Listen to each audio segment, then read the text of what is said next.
Aí, meus amigos, a fogueira aí que minha mãe fez aqui no meio da estrada, né? À noite eu tava querendo ver uma fogueira aqui, ó.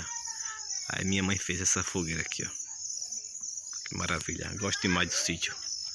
Aqui, ó. Isso aqui é a casinha da gente aqui, ó. Por enquanto, né? Foi a casinha que a gente comprou aqui no sítio. Pra quando quiser passear, tem uma casa aqui pra ficar.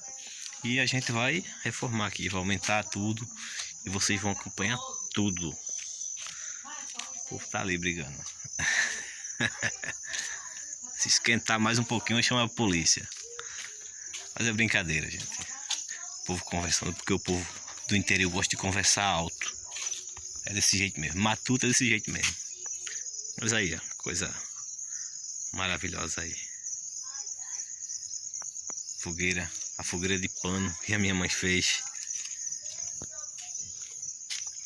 Aqui, ó. Ali fica aquelas luzes lá no final. As primeiras é um sítio vizinho, né? Mas as que vocês conseguem ver por último, lá no final, é a cidade de Limoeiro. Para lá, ali na frente, agora que eu tô filmando ali, é Vila Mendes. É a Vila Mendes. Lá em cima é o sítio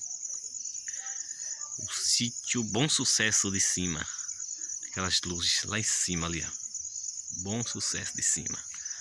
Não dá pra ver direito não, mas eu vou postar esse vídeo aqui pra vocês ver o sítio aqui à noite, como é que é. E pra lá é a cidade de João Alfredo.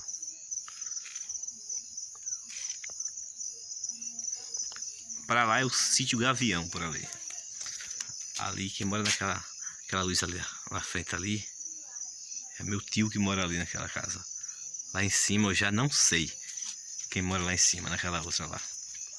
Cada pontinho desse aqui é uma residência, né? Porque ele só tem iluminação onde tem casa aqui. Ali é onde moram meus vizinhos. Tá vendo? Então, gente, é isso aí. Fiquem com Deus. Deus abençoe a todos.